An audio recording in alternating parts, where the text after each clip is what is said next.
To Restore is an aging in place and home modification consulting firm. There's a bigger picture to it, and it requires a collaboration of different professionals outside of clinicians to ensure that patients can truly stay home. What are the biggest risks when a senior, especially an older senior, leaves home, goes to hospital? What are the risks, the biggest risks of them going back home typically? We realized that when we got in the home also wasn't adequately set up for their safety and to ensure that they can, age in place and stay in that place safely without falling. We realized that bridge the gap between clinical care and home modifications. So what we do is we go in and we do comprehensive assessments of the patient's home environment or living environment. Welcome to the Unlocking Senior Resources podcast by Leave the Key. I'm Larry Wagner, and I've spent 30 years working with seniors, where I was a certified senior advisor, and the last 15 years in the home buying industry as a certified senior transition specialist, where I specialize in dealing with seniors going through a transition in their lives. This podcast is for seniors, those with seniors they love, and people who work in the senior community. In each episode, we bring on a guest who works to improve the lives of seniors. This podcast is your key to unlocking senior resources.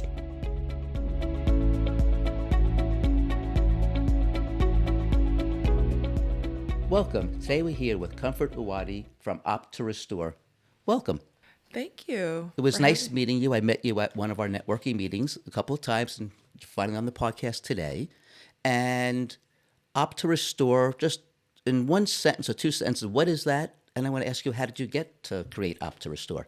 Well, first of all, I want to say thank you for having me here. It's You're an very honor welcome. to be here with the Key home buyer. So, Opt to Restore is an aging in place and home modification consulting firm. How do we establish Opt to Restore? So, by profession, I am a physical therapist. I've been practicing for 15 years in various settings, critical care, acute care, home care, and outpatient. And oftentimes they are consulting physical therapists to chime in on hospital discharge dispo. And we realized that a lot of times patients wanted to be discharged home, but their home was not a safe environment. Absolutely true. And more recently, I worked in home care settings, and I was able to see things on the opposite end. And we realized that when we got in the home also wasn't adequately set up for their safety and to ensure that they can, age in place and stay in that place safely without falling. So that's really how Opt to Restore was developed and established. We really wanted to make sure that patients can age in place and decrease their rehospitalization rates. People want to stay home versus go to a assisted living or so, and overwhelmingly, I assume. Oh, 100%. I mean, would you want to be in an assisted living? Right. Granted, sometimes that's needed, right? It's not a one-case-fit-all situation, but ultimately, there's no place like home, right? You've ever heard that saying? I've heard that once or twice, yeah. There's no place like home. People do want to stay home with their loved ones, and they want to maximize their independence and functional capabilities within their own living environment. For sure. So give a little bit more information now about Opt at Home. We spoke, before the recording, and it's interesting. You're quite diverse in what you do with Opt at Home. So give a little bit of tell us a little bit more about the company so we know exactly what you do. Okay, so Opt to Restore. Did I say Opt at Home? I mean Opt to Restore. I'm sorry. It's okay. I'm mixing my company and your company together. It's okay. So Opt to Restore. So I am a home modification professional, and I'm also a certified aging in place specialist. We also specialize in ergonomic assessments. So Opt to Restore pretty much bridges the physical therapy aspect, the aging in place aspect, as well as the home modification assessment aspect. So we pretty much bridge the gap between clinical care and home modifications. So what we do is we go in and we do comprehensive assessments of the patient's home environment or living environment while taking into consideration their clinical history, their history of present illness, so to say, and their past medical history, as well as their functional limitations. So what is that? Are you having difficulty sitting and standing? Are you having difficulty reaching? Do you have certain impairments such as, comorbidities or even just simple dizziness or vertigo that limits you from operating effectively in your house and that poses a risk to your health and your safety? So we pretty much go in and we do that assessment. And we also collaborate with other professionals such as physicians, hospitals, geriatric care managers, even elder law attorneys, anybody that can help aid this patient or client to stay home safely.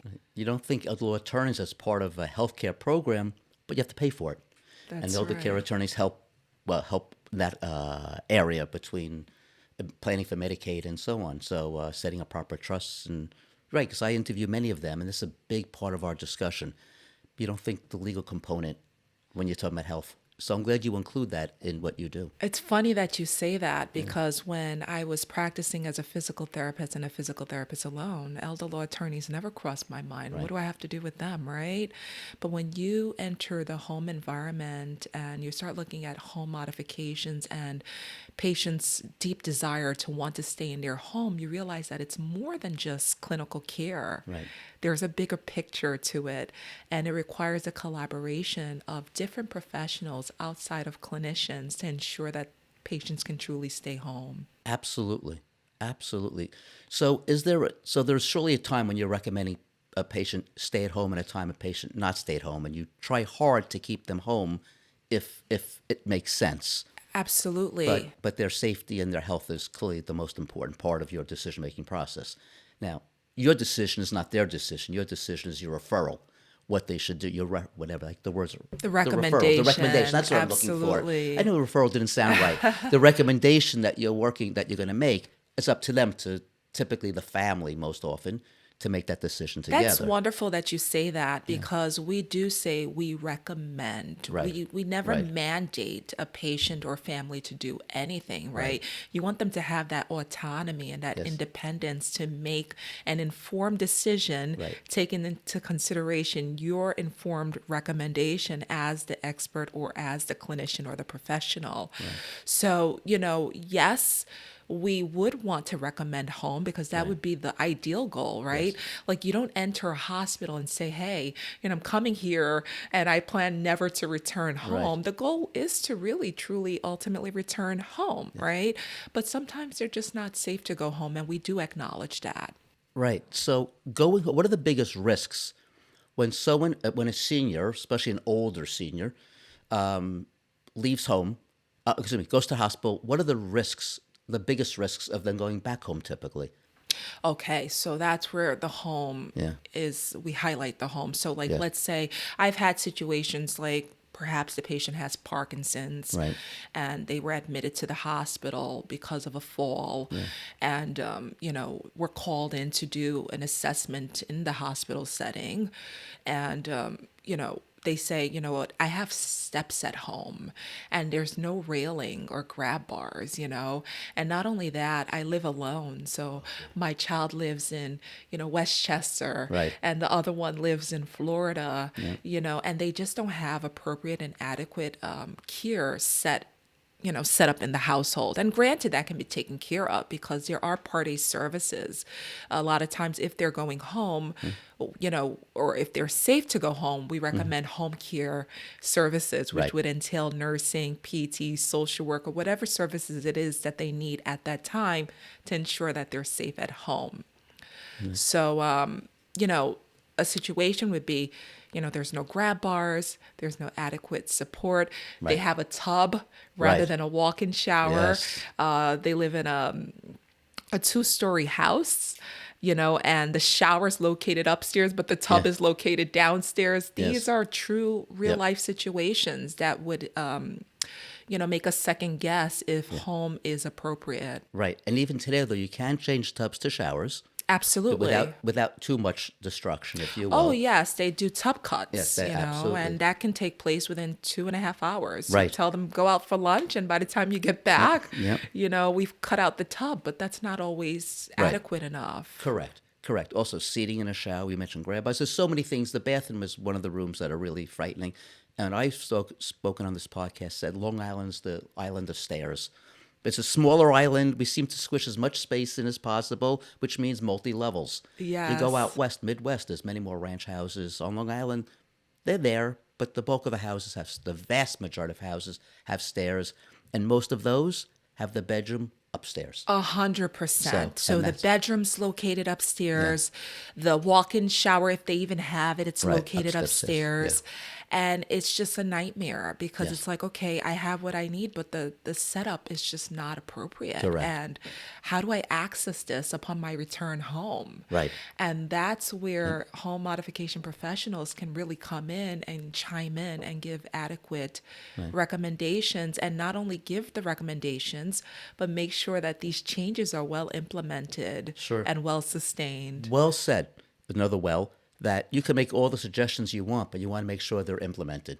A suggestion has no value without implementation. I love that you say that because I worked in home care where it's Part A services, Medicare Part A services. And as physical therapists and occupational therapists, we go in, but ideally we're there to restore function and to look at your strength, your balance, right? Or how you're performing your activities of daily living. We may say, you know, you have a you have a throw rug on the floor. You might want to pick Yes, that up, yes. or maybe you could benefit from a grab bar, but we're not there to really do a comprehensive assessment of your home environment, nor are we there to allocate those services of Right. people that can make sure that these changes are made. Right. And we're not there long enough to see that these recommendations Right. are well implemented. So that's not really the goal and the purpose of home care PT or home care Correct. OT. We're there to restore function and strength. And that's where you come in. And that's where I come in as a home modification Right. professional. Correct. We are there to assess not only your strength, Right. your balance, your past medical history, whatever comorbidities it is that you're dealing with. We're also there to comprehensively assess your home environment. We're also there to allocate whatever professionals that are there that can implement these changes or assist you with these changes. And we're also there to make sure that these changes are truly made and well sustained. Perfect. That's well said. Well said. I know, being the financial advisory business, I'd send people to estate attorneys. That's They'd have all right. these documents drawn, but never move their money. The trusts are made, but they wouldn't move their money to the trust. I know. So what's the point? You made the trust, and now there's nothing in it, so it served no purpose. You tell them to put a stair lift in. They don't put a stair lift in. What was the point in you doing the assessment and telling them, right? So same kind of thing. Implementation's key. Oh, So yes. question, what's the biggest mistake seniors make that would lead to a fall? The biggest mistake that seniors make, overestimation of functional capabilities. Oh, that's perfect. And that's a lot of times we find that causes falls. They So think they can, you but they think you can't. can, but you can't. Yeah. Or not adequately setting up your home environment for safety. So, you underestimate the fact that you don't have grab bars Yes. on your, staircase. You underestimate the fact that you don't have lighting in your walkway, your hallway. You underestimate the fact that there's limited walking room in your bedroom, right? These things all add to I've been to homes falls. that lead to falls. As a home buyer, most of the homes I buy are from senior citizens. And I've seen such clutter. I mean, I've been in many legitimate hoarder houses, but even if they're not hoarders, there's such clutter and piles of stuff here and there that could sure lead to a fall. The one good thing about a hoarder is if you fall, you're probably landing on something soft. So anyway, I had the solely positive part, right? I like to be a positive person. No fractures. But anyway, but these things become such a trip hazard. I had one client that had piles of magazines bundled up like they were ready to go out to recycling for 40 years, my. all throughout the house, up the stairs. He had probably a foot of stair left. It was like 2 rows of magazines and a foot of stair next to, thank God, Nick, on the railing side. Yes. So, but he had to squeeze up and squeeze down every day. And the man was late 80s. It's hard because Yeah. I've had clients like that too. We were called in to assess by their children, their adult children. They said, "Mom fell once, twice, three times. We're not doing it anymore." Right. What do we do, Yes. right? You enter the bedroom, piles and piles of clothes. And I get it. We all want to hold on to things that Yes. hold sentimental value, but there's ways that we can do it. Yeah. And home modification professionals can aid you through that process, There you right? Or you have the throw rug that you got from Tanzania that you don't want to get rid of. Yeah. There's ways to, still utilize it and hold on to it without it being a trip or a hazard. Hang it on the wall as decoration. Hang it on the wall as decoration, So these are the concerns. These are the concerns that we're seeing. And seniors are more set in their ways than younger people.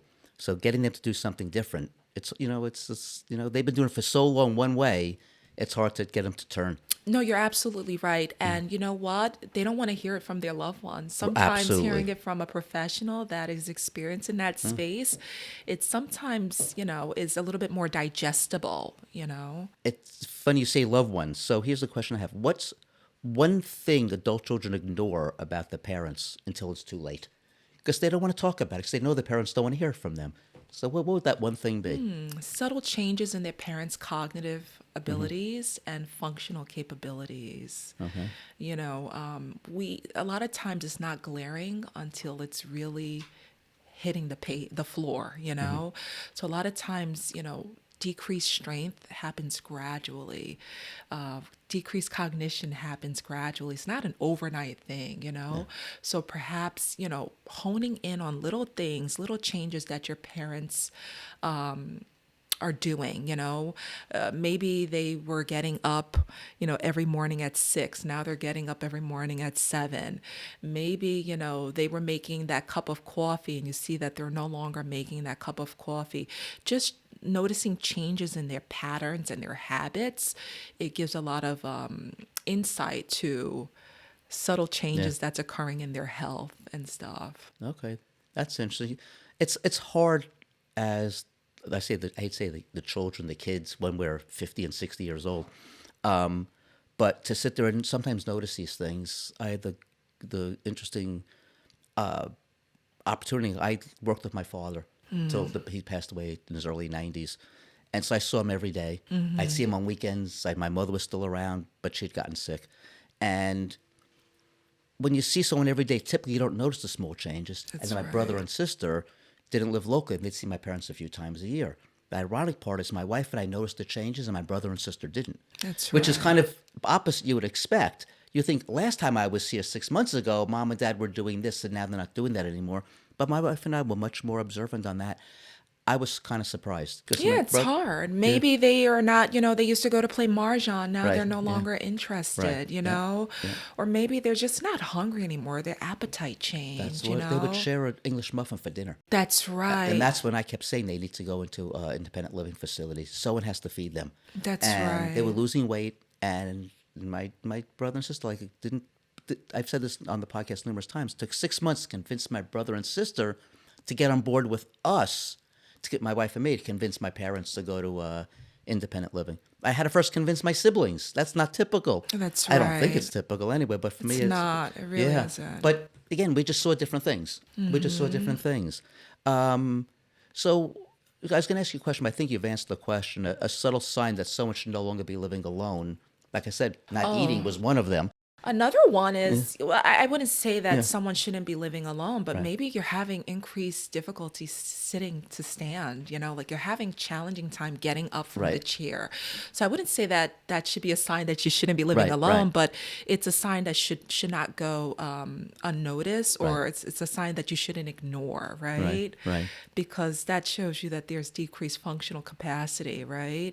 So there is a test called the chair stand test that physical therapists administer, and it's an indicator of lower extremity strength, your leg strength. If you have decreased leg strength, the likelihood of you falling is increased, right?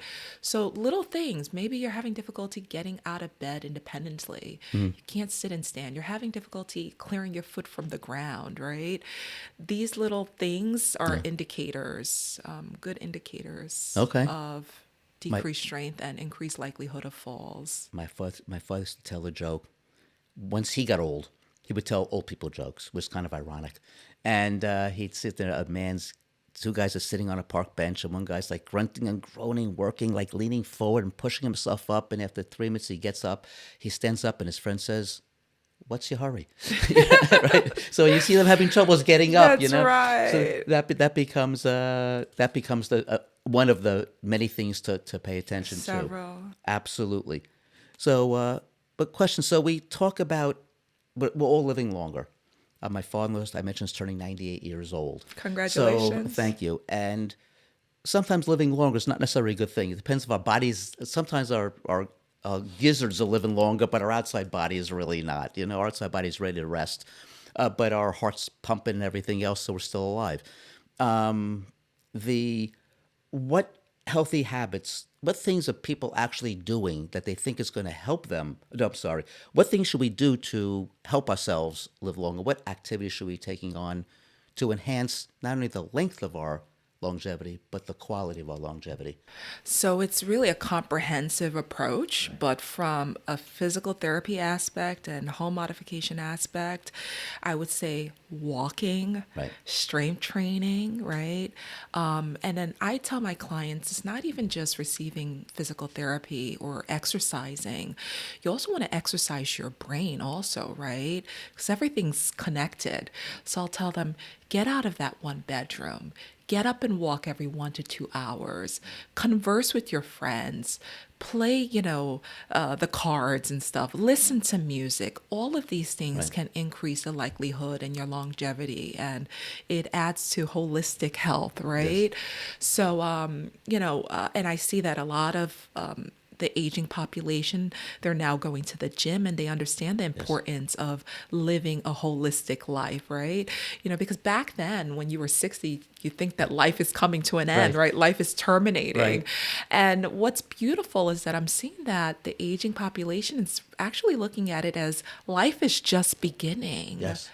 Life is just beginning, and they don't want to lose that independence and that ability to make healthy decisions regarding their function and their cognition, playing word puzzles, It's really comprehensive. Absolutely. I remember how aging is so different. My grandparents on both sides. I mean, my grandmothers, by the time they were my age in the mid-60s, they were wearing black orthopedic shoes. That's right. And now grandparents are wearing sneakers and playing pickleball. Totally different. Yeah. They're still golfing. They're still I have a golfing, client that's absolutely. golfing, Yeah. and they don't want to stop that anytime soon. And that's so Right. beautiful. It is. Because we're actually in an age where the elderly population or the aging population are expected to outnumber the younger generation. Yeah. And it's a global concern, right? Because we never seen anything like this No. before, right? So how do we keep up with this and give the aging population what it is that they need? Yes. Because like you said, we're probably going to see 100 years old with modern day medicine Right. and advances in healthcare, and you have home modification professionals, That's right? right. That's also allowing the house to keep up Yeah. with the age and the functional changes and cognitive changes. It's really amazing. So let me ask you a question on that topic. We discussed trying to keep people at home, but versus moving them to, let's say, even independent living. Mm-hmm. The advantage to keeping them at home is the desire to stay at home. The advantage to going to independent living is the socialization. That's right. How do you balance the two? I think that's wonderful. And I think independent livings centers are amazing. So it really depends on what you need. So when we go in and we assess, we do aging in place assessment or home modification assessment, we ask them, what are your goals? What are your hobbies? What are your, what are the things that you don't want to compromise on? And that gives us a better picture of what would be best suitable for that patient or client. I once had a client that we were called to do an aging in place assessment, and the husband was very agile. And mind you, he's 90. He's still running up and down steps. He is still golfing. He still has a very social life, active life. But unfortunately, his wife, has a neurological disease, a progressive disease, and she is pretty much on her way to being wheelchair bound. So where do we find the balance or the medium that we meet both of their needs? Right. So we had to explore multiple options. Is modifying your home the best environment for both of you? Because we have to look at the caregiver too, Yes. right? It's not just about the client and the patient. Yes. Or do we recommend that you go to an assisted living where your wife would be well taken care of? She'll have everything that you need, that she needs, Right. and you can still do what it is that you need. Gives him the freedom. To you still have the freedom and the peace of mind, you know? So, you know, if they do opt to stay in the home and modify the home, the onus is on them. They would have to allocate the services. They would have to say, okay, we will hire a home attendant. We will hire, you know, a house help or someone to clean the house and maintain the home. You kind of have to take up that responsibility. Yes. And that's also, you know, doing the laundry. You know, it's a lot of things that come with it. And then you also have to take on the social aspect, right? You have to be diligent in finding ways to keep yourself socially engaged, right? You have to take that task on yourself. So it really depends on the client that you're dealing with. Absolutely. So home versus Assisted living. My or- mother-in-law loves social. She's a social person. COVID hit. Friends died or moved away. They moved to independent living. Not because they needed independent living. They needed she needed the socialization. That's right. And that was the sole reason. They were living in an apartment behind my house. They didn't need to move. But they moved for that one reason. And that's a good enough reason to move, you know, Absolutely. because not everybody can stay home and not everybody can keep up. And sometimes caregiving could be very overwhelming, right? And you just cannot deal. Sometimes you just can't deal with even seeing your loved one, you know, declining. Absolutely. That's a lot. Very you know? emotional. It's very emotional. It really is. And even for us that are in healthcare and that deal with these things on a daily basis, you know, when it's your own loved one, it's kind of hard to make those decisions, and you need other people to kind of chime in and take the load and burden off of your shoulders a little bit. Correct. As the person I was talking to yesterday on the podcast, she said people apologize to her. She does concierge care down in Florida. And so people, the kids, and again, I use the word kids, the 50, 60-year-olds apologize to her because they should have blank, blank, blank. She said, no, you shouldn't have. These are your parents. This is not your area of expertise. That's it's right. mine. That's right. And I said, I don't know how to do it. You're an accountant. I don't know how to sit there and file a tax return. You don't have to know how to tend to your parents the way I do. We all have our own areas of specialization. And kids feel like it's their responsibility to know how to take care of their parents. It's their responsibility to know that their parents need taken care of. And it's different. It's tough. It really is. My mom had a total knee replacement for the first time. It was her first surgery ever. Boy, was that challenging. She has all the professionals in the family that she needs. All of her children are in healthcare. Oh, wow. She's a physical therapist. She has a diagnostic radiologist. She has an orthosurgeon. Right. We were not the ones to advise her. We advised her, Right. but she took what she felt like taking, right? It was priceless having people fill in and take on that responsibility. Right. And we said, you have to be receptive to what they're telling you because they are the experts. They know what they're doing, right? They've been doing this, right? And I was not her physical therapist. My brother was not her orthopedic surgeon, right? My sister that looks at radiographs was not the one diagnosing. You know, you have to accept help, you know, you really do. And that's the beauty of dealing with professionals and experts, you know, because they take the weight off the shoulder. That's beautifully said. It's funny that all of you have areas of expertise surrounding her. 100%. But none of you were the ones who used your expertise for her. Because you're still her kids. It's like a surgeon operating on his own mom. Yeah. Do you want to do open heart surgery on your mom? Yeah. You could be the lead surgeon in the world. Do you really want to be the one to do it? Somehow I don't equate that with physical therapy, though. Somehow there's a lot less emotion dealing with physical therapy. If you slip, somehow surgeon, I don't know, a little slip. I did physical therapy on her. Oh, she knows. I came to her house. Oh, yeah. Okay. Oh, I stretched her, soft tissue mobilization. Mom, let's do this. Okay. 100%. Did you push her harder than another 100%. I was Okay. very firm with her. Yeah. I went there to prop up her leg. I showed her Right. how to ice, even the pain medications. Right, We right, went right. over that, how to wean her off, but ultimately she still needed a physical therapist outside of me. Yeah. She still needs a physician outside of my siblings, right? So we kind of joined forces and Right. joined hands with the professionals that was Right. leading her care. Hi, I'm Larry. And I'm Ben. We're the father and son team of Leave the Key Home Buyers, and we want to buy your house. We specialize in working with seniors who are transitioning out of their homes, and we understand what you were going through. So if you're considering selling your home and would like an alternative to the traditional overwhelming process, reach out and see how we can help. Do you have an outdated home? No need to update anything. Have a home that needs repairs? Don't bother with repairs. Don't want to take everything with you? Leave whatever you want behind. Dreading the headaches that come with agents? Sell your home without paying a commission. Dreading prying neighbors attending open houses and passing judgment on your home? No need for public showings. When you sell to us, you'll have all the certainty of closing on your timeline, not someone else's, and there's absolutely no pressure. Visit leavethekey.com or call us today for a no-obligation offer at 631-388-7771 if you want to sell your home today. That reminds me, when my daughter was in 4th grade, we hired a math tutor for her. My wife was a 4th grade math teacher, It's no different. but she couldn't tutor her own daughter. No different. Right? No So, different. It was so Yeah. same thing. I lived it. I understand. I totally But I'm understand. sure your wife was collaborating with the math She teacher. was, and she tried to, but every time, you deal with your kid says, I don't know, I can't do it, or whatever. And then, but she would never say that to the tutor, who was actually also her 4th grade teacher. But that's another story. But it's very interesting about what you're saying about your mother and and you doing the physical therapy, but you guys weren't her primary care. We weren't her people, yeah. primary. Yeah, that's very funny.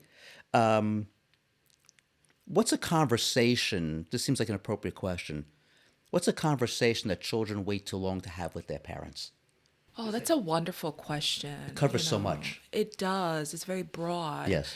But I think to really get a very good understanding of what it is that your parents need and what it is that they truly want, their deepest desires when it comes to,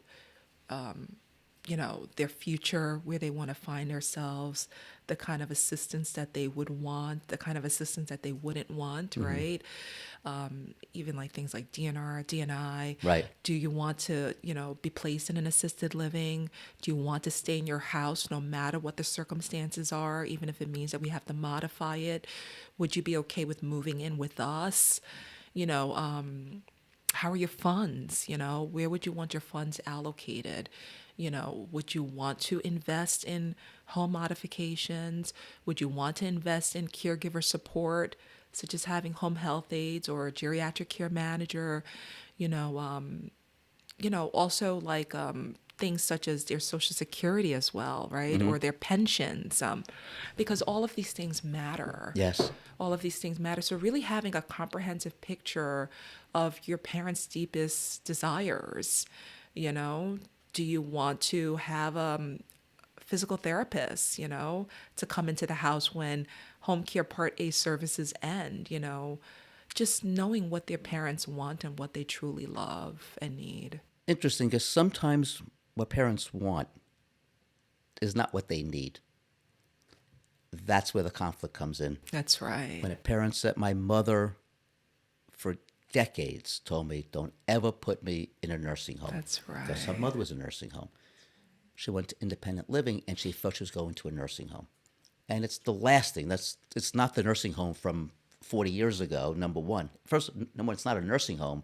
And number two, it's not a facility like the nursing home was 40 years ago. Even those aren't, the nursing home to nursing home are not the same. That's right. And she went and she had the best time of her life, the last few years of her life there. And it was the best thing we could have done. And I had a fight with her, I mentioned, for a year to get her to go. So sometimes what they want, like a child wants ice cream before dinner. You can't say yes. That's and just because you're a right. parent, you can't say yes to ice cream before dinner. So that's the hard part is asking what they want, but also discussing what they need. Yes, and you should do that proactively, Right. not when they're in a state of crises, right? Absolutely. So when things are happy and mom and dad's health is not on the decline, Mm-hmm. right? Say, hey, God forbid you find yourself with a progressive disease process. What would be your deep desire? And sometimes, like you said, your desire is not what's best for you. Right. If I had to make an informed decision with a professional regarding what it is that you love and what it is that you want versus what it is that you need, Yes. where should we compromise, where should we not compromise? And these heartfelt discussions have to be had not in a place of crises. Once again, it's proactively, not Right. retroactively. Not retroactively. We'll get to that later. Absolutely. But that, yes, we always, for most everything in life, we wait too long. The vast majority of people, I'm raising my hand for those who are listening, present company included. I'm a last minute person. It's my nature. I like the thrill of fixing problems versus avoiding am them. too, but trust me, it comes with a heavy price to pay does. when it comes to things like this. Right. I operate very well underneath pressure, but you don't want to operate from a place like this when Right. your loved one is facing Right. This is serious stuff. something serious. Yeah. So, question: you talk about keeping people. You talk about home versus a facility at the socialization. But if you're home comes with a certain inherent level of danger. What's the most dangerous room for a senior in a home? Bathrooms. That's what everybody says. That's what everyone says. Yeah. Bathrooms, because of the sometimes there are uneven transitions.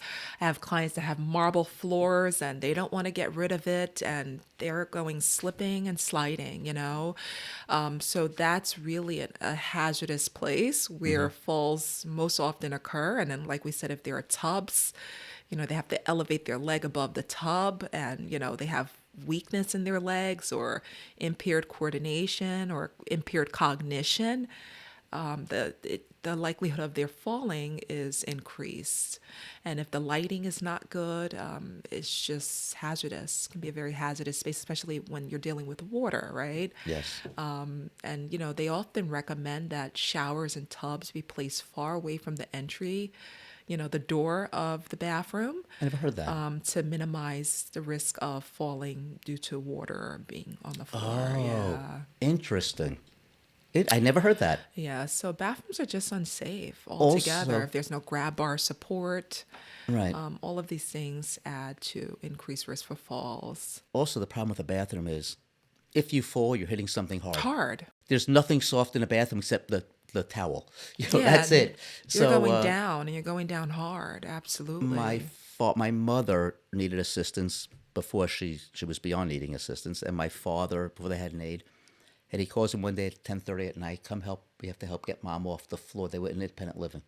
You have to help mom get off the floor. I was helping her shower, and she fell, and I fell with her. Oh my. He was lucky enough. She fell and landed on him. Wow. So she was okay. He landed his head on the sheetrock wall. So it was sheetrock.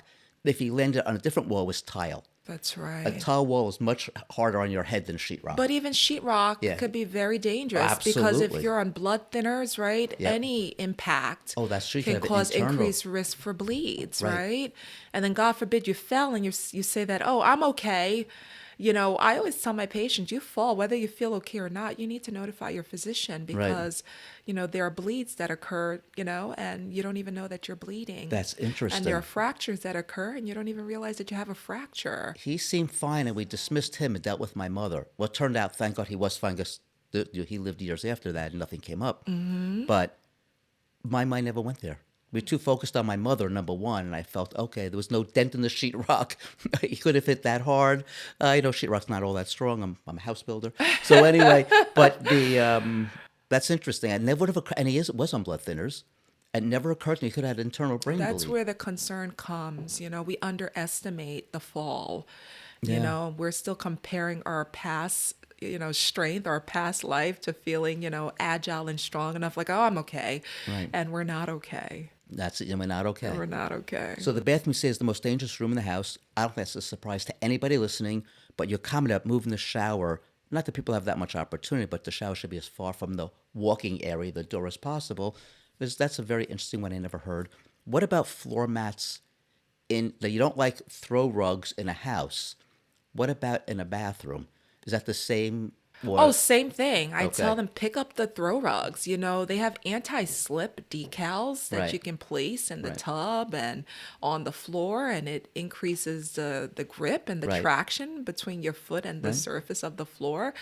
There's just different ways to go about doing it, but the Right. throw rugs are very hazardous. And Right. imagine adding a walker to that Right. or a cane. Yes. Forget about it. It's just not worth it. And these decals and anti-slip, surface strips that you can Yep. place on the floor, they're decorative in nature. They can match the furniture that's within your bathroom. They I have didn't gray, know. white, blue, purple, and they're very modern looking as well. We're And not putting ducks on our floor and I mean, you can put the ducks 1960s as flowers. well, as long but you could really, they've changed the way that I they've didn't- done things, and didn't it's know very modern and inexpensive, I Right. should say, inexpensive, and it could really save your life. Something I'm going to say as a home improvement guy again who buys and fixes houses is I'm very conscious of floor tile in entrances because of water, That's and right. bathrooms, and I use I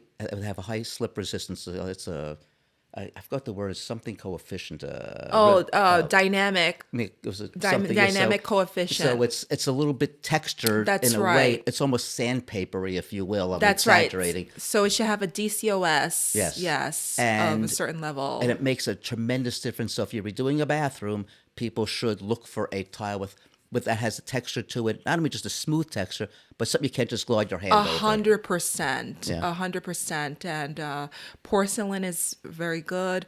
They say luxury vinyl tile is very good. So there's certain kind of tiles that you want to use in certain areas of the home. Right. That can decrease your risk for falls, and Yes. it could also take the stress of a wheelchair and things like that as Yes. well. Luxury vinyl tile is great. I've actually started using that in bathrooms, which I never did before. It's wonderful for It bathrooms. is waterproof. It so is. It's fine. You could soak it in your bathtub. It if you want all day long. is. It is. So I like that, and also it's a little bit softer. It's got a little bit of padding on it. It's not like hitting a tile like sheetrock versus tile. That's The right. vinyl's that much softer, and It's really good, and that's better than the luxury vinyl planks. Right, There's right. luxury vinyl Right, tile, and then right. there's luxury vinyl Correct. planks. Planks, yes. So I recommend that, and rubber flooring is also very good, but that's usually nicer in commercial areas and stuff Right. like that. Right.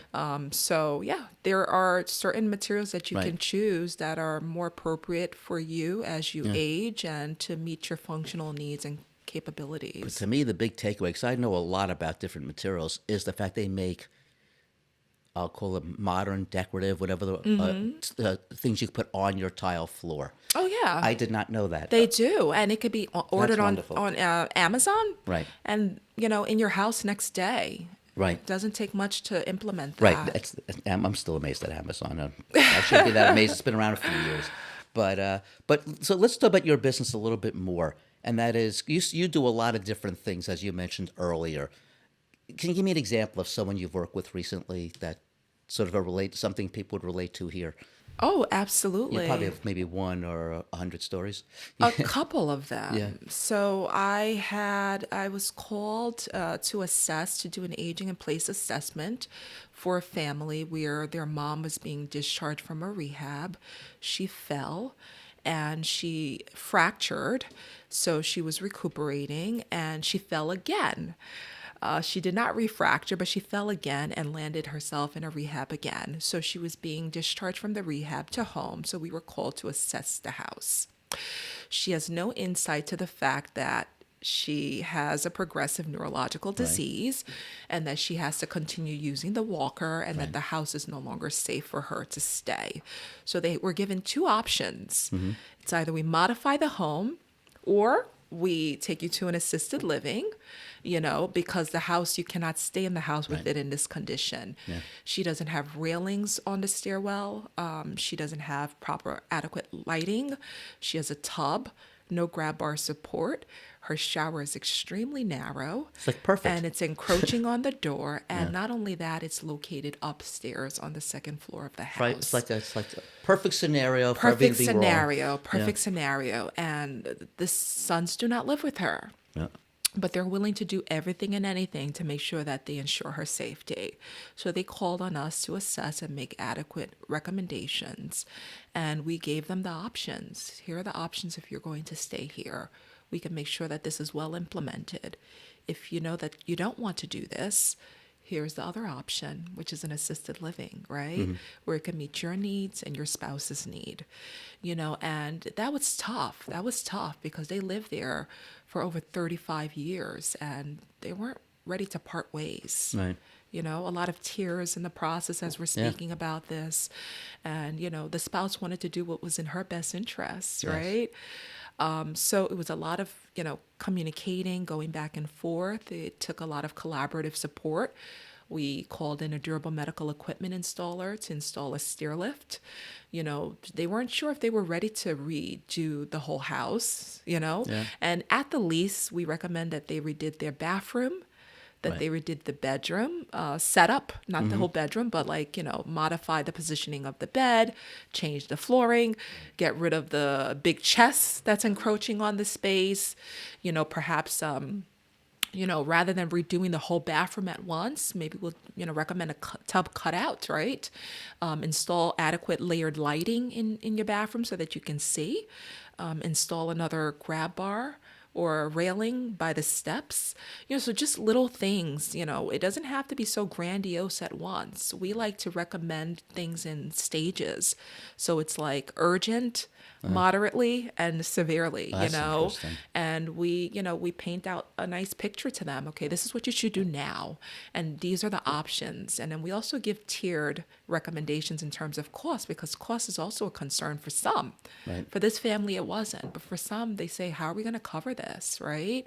So these are the things that you can do that's cost effective, that can keep you safe right now as we're speaking. And then we can revisit the other things as we go through this process. Interesting. It's very comprehensive, which is what's nice. As you said, you hire a therapist to come home, do physical therapy. They're just doing physical therapy. You know all the areas. You know the person's physical needs, and you know the environmental needs. That's as well. right, and that's where Opt to Restore really shines, because we bridge the two. So we highlight transitional care, right? It is transitional care, so to say, getting patients from home, from hospital or rehab to home, and keeping those patients at home safe. And that would require us to implement the home environment and implement modifications to ensure that things are well sustained. Right. What's fascinating, usually I ask a question, and that is, what differentiates you from your competitors? But I've interviewed a lot of people on the show, and I've interviewed home modification people. I've interviewed people that supply home care attendants, aides to people.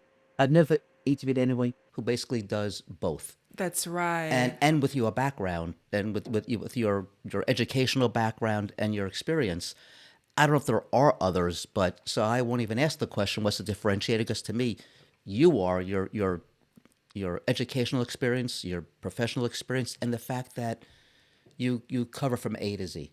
You're not just, I tell people, it's the person or the environment. And it seems like people do one or the other, and you deal with the person and the environment. That's right. And that's where it's beautiful, because there's a big, significant need. Yes.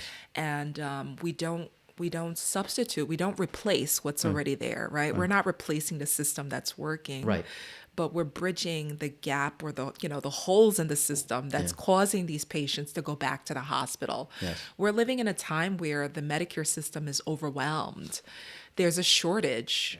There's a shortage. Medicare covers they pay about $75 billion in hospital, expenses due to falls and stuff like that.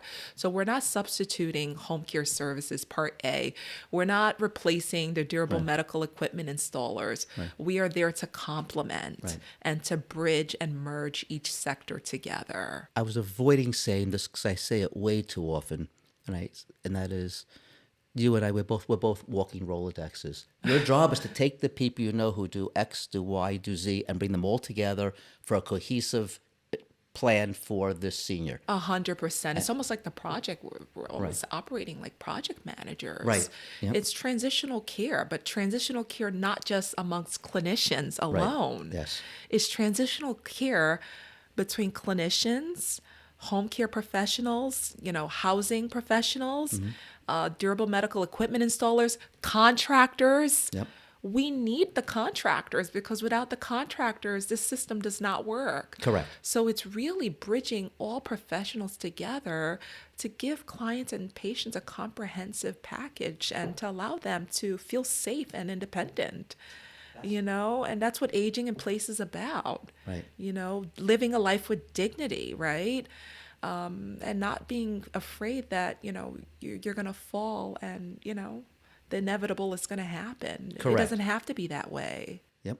And hopefully your job's to get there before it happens, not after it happens. Proactive measures all the way. Right. Less reactive, less crisis, all of these things could be mitigated significantly. I asked this question, we discussed it in advance. I don't tell you the questions in advance, but this one I do.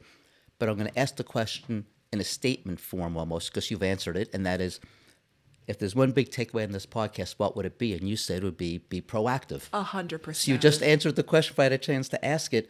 And what I tell you, that's the most common answer I get to that question, whether I'm interviewing an attorney who does estate planning, someone dealing with physical care for an individual, someone dealing with home modifications, someone dealing with whatever. The answer's the most common answer, I'll say, is be proactive. Do it today. Don't wait till tomorrow. Whatever it is. And you know what? Let me add something else to that. We're speaking about people that have functional impairments, that have diseases, that's been admitted to the hospital. It doesn't have to be that way. Yeah. Perhaps you are living a very youthful life, right? And you are very agile and strong. You do not have a comorbidity currently, right? Yep. But you do understand that you are aging. And you do understand that you don't want to be placed in a facility. God forbid something does happen. How about I look at my home now? How about I look at my home cohesively and comprehensively now while I'm still fit? Let's get it in shape. We get ourselves in shape. Correct. Let's get our house in shape as well. So that I know that in the case of an emergency or if sickness should strike, right, I am good to go, or have a better running. The odds are, not against me. I'm going to brag, but I'll brag for my wife because it was her idea. The idea that we had, that was a collective idea, is we have a house with an apartment, and we bought this house with the apartment so my in-laws could move into the apartment. Long Island is an expensive place to retire. It is. And so we did that. My in-laws lived in the apartment for 30 years. My kids grew up with grandma and grandpa, lived in the apartment in the back, and it was really a wonderful experience. Moved the clock forward 33 years, because 3 years prior to the story, they left to move into independent living, as I mentioned, for the socialization. And then my wife and I decided to move into the apartment. And my daughter's family that lived in Huntington, and we live in Huntington, but she was 2.7 miles away, and that's too far for us. So she moved into the house with her husband and her two kids. And now she has a third one who's just under 3 weeks old. So it'll be 3 weeks tomorrow. Thank you. That's so sweet. And so our son-in-law, daughter, and 3 grandkids live in the house, and we live in the apartment. So, which is wonderful. When we moved down to the apartment and we were renovating it, we expanded a little bit. My wife said, let's make it handicapped accessible. She's watching her parents who use walkers and scooters and so on. And so we widened all the door jambs, which was a hassle because it meant doing more construction than we wanted. Just the door jambs, of course, when you widen them, they cause other problems in our case. Sometimes it's an easy fix. Ours wasn't in one of them. The second thing we did is we made the bathroom handicapped accessible size-wise. We expanded the bathroom by pushing the vanity into a closet in the other room. That's right. So all we had to do was basically give up a closet, basically reverse the closet, if you will. Right. We had a 5-foot closet, now we have a 5-foot vanity. But it's not in the bathroom. It's the front of it's in the bathroom. The rest of it's what would be in the closet. So again, you're still in the bathroom when you use it. I don't want people to get confused, but it's not in the footprint of the bathroom. So that's a classic example of what I just said. Exactly. It's so easy. You are strong, agile, functional, and I assume the same for your wife. Yes, absolutely. But you understand that You're getting older. We're getting we older. all are, right? Absolutely. And now that's one less thing that you have to worry about, Correct. right? You don't think, oh, are the doorways wide enough? Correct. Do I have 36 inches of clearance, Right. or 32 inches of clearance to be able Right. to enter Right. this door if I find myself in a wheelchair, right? So you don't think about these things. It's usually when She did. I didn't. She did. So you need to say thank you, I did. right? I to said I her. gave her credit, and and there was one other thing we did that was really good, and I just forgot what I was going to say. But so we did everything to make it handicapped accessible. It was only 2 small steps to get up to the apartment, like 4-inch steps. So if the time ever came we needed a ramp, so be it. That's One right. thing we missed, I realized recently, is that we put a walk-in closet in. The door's only 2 feet wide.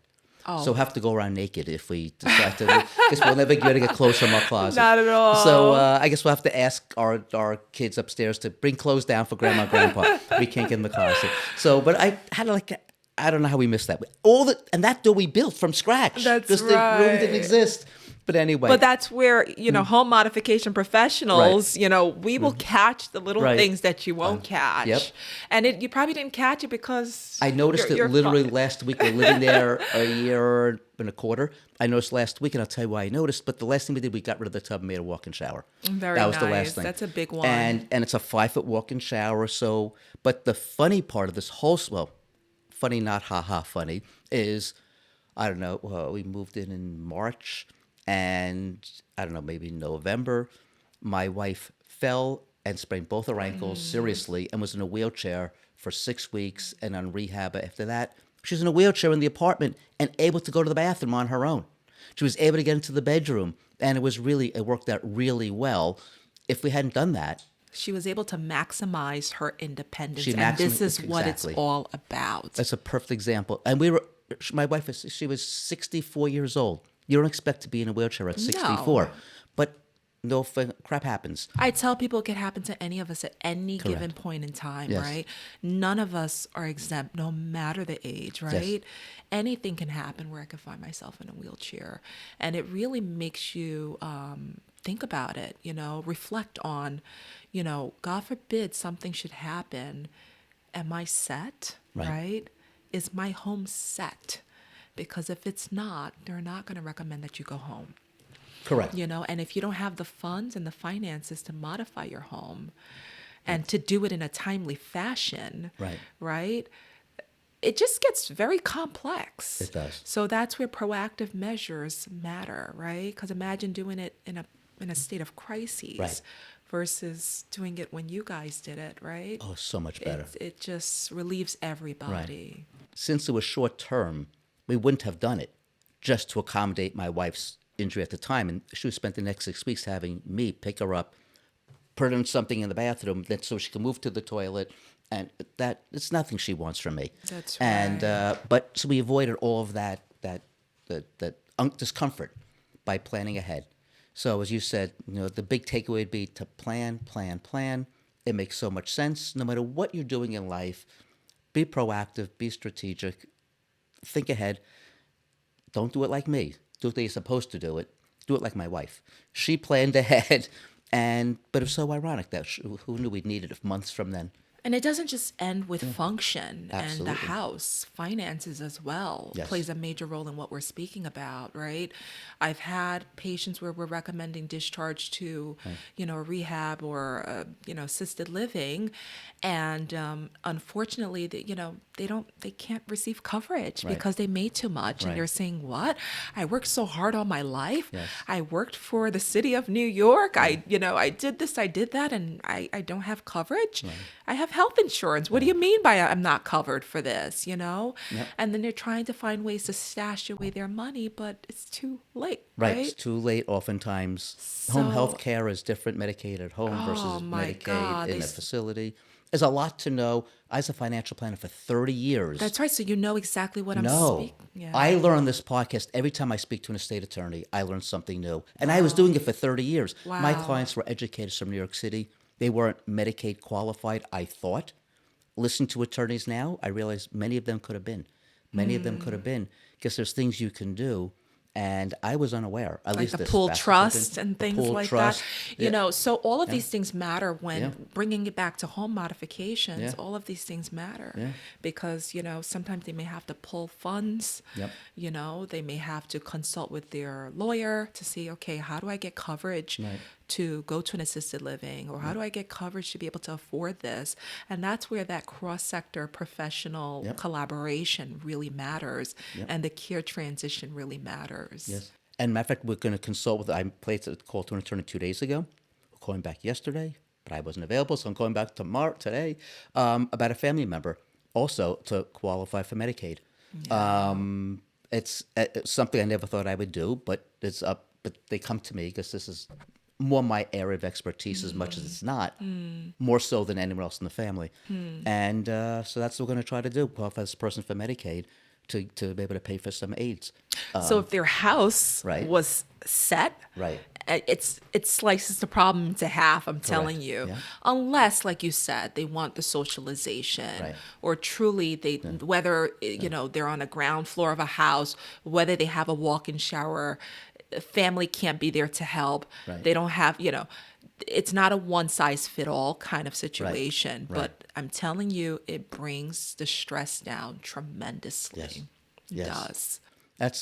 It's so wonderful. It's a perfect place to end because that's the key. Plan today. You don't have to know what you're doing. Planning means calling the right people. That's Planning means right. talking to your family.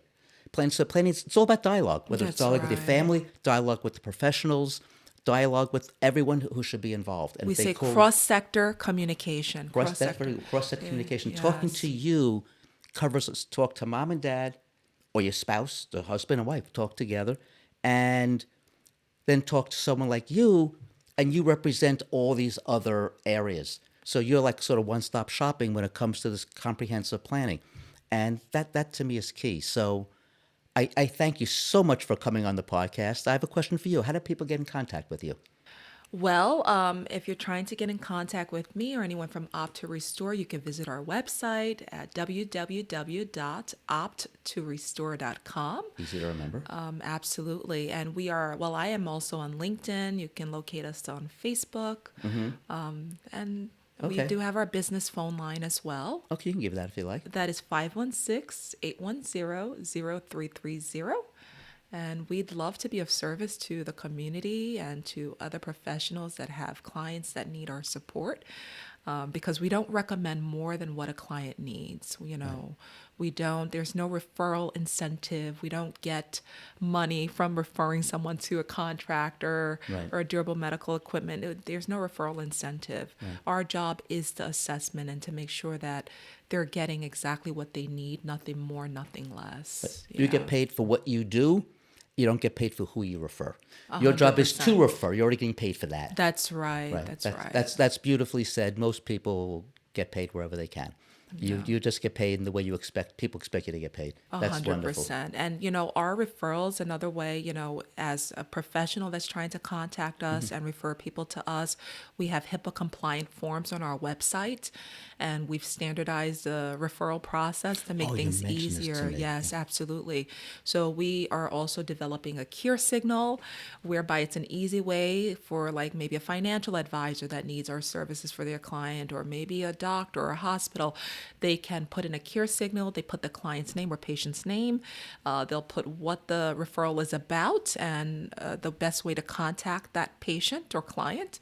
And we get back to everyone within 24 hours and we start the process. We get in, we assess. We look at the high-risk areas of the home. We look at their function, their past medical history, their clinical history, and we pull in whatever professionals that are needed to make sure that the project is well implemented and well sustained. And then we'll get back to the referring professional or provider to make sure that they know that things were done and implemented and everything's good to go. Right. So- I apologize. We talked that, and I said I wanted to bring that up in the podcast, and I forgot. So while we kind of said goodbye already, I'm glad you said hello again and brought that up, because that was very interesting. You're trying to do something that's really not being done, and again, it brings everyone together. Standardizing the process. Correct. That's right. And that's something we don't have here. We just don't have it. So that you're doing something that's desperately needed, and I hope it takes off and benefits all of us. Absolutely. That's my goal too, because it's not about me. I mean, Right. if you think about the elderly population, we'll all be there one day. Right. You think you're old, but you're not, Right. right? There are people that are 95, Yes. 98, Yeah. so we have to think about ourselves when we think about them, right? Yep. Helping them is helping Yep. us, I right? just turned 68 this week, so I keep Yeah. thinking of my father again turning 90. That's 30 years older. I said, 30 more years? Do I have it? Very It's very conceivable. You never know. You know, when you're Yeah. 68, you don't expect 98. Oh, When you have 98 in your family, maybe you'll get 98. Who knows? And again, we keep living longer and longer and longer. absolutely. So absolutely, that's a very positive attitude. So well, and there again, I thank you so much for coming. It's a really interesting podcast, and you're talking about things. The cohesive nature of what you do is different than anything else we've ever experienced on this podcast. So thank you. Thank you. This is what gives us our drive. Thank you for I supporting understand. us. I understand. Thank you. Very good. Thank you. Thanks for listening to this episode of the Unlocking Senior Resources podcast by Leave the Key. If you've enjoyed this episode or found it helpful, don't forget to subscribe, leave a review, and share this podcast. We specialize in working with seniors who are transitioning out of their homes, and we understand what you are going through. So if you are considering selling your home and would like an alternative to the traditional overwhelming process, reach out to see how we can help. When working with us, you can sell your home in its current condition, there is no need to remove unwanted items, and you control when the house is sold, along with so many other advantages. Visit leavethekey.com or call us at 631-388-7771 to learn more about our senior home buying process.